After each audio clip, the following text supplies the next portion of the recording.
Jean-Pierre Audy, député européen UMP, la conteste sans détour.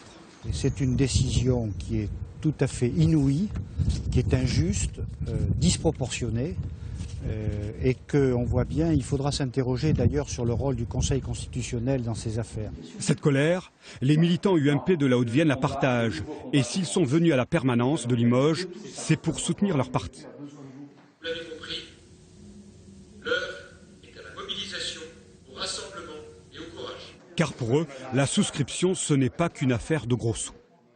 On est dans une situation catastrophique et il n'y a rien qui va changer notre avenir.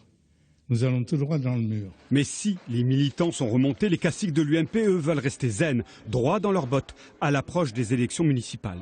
L'UMP ouvrira un compte de campagne dans la ville de Limoges et dans les villes qui disposent d'un compte de campagne, à savoir Panazol et Saint-Junien.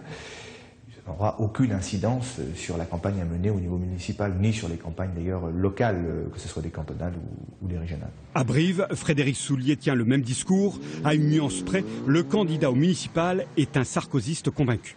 J'appelle évidemment l'ensemble des militants et des sympathisants à apporter sa pierre à cet appel national, à cette souscription nationale.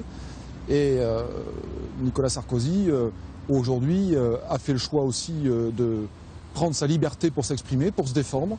C'est aussi son retour sur la place politique dans les combats futurs. En attendant, avec le rejet des comptes de campagne de Nicolas Sarkozy, l'UMP est dans le rouge, probablement à hauteur de 46 millions d'euros.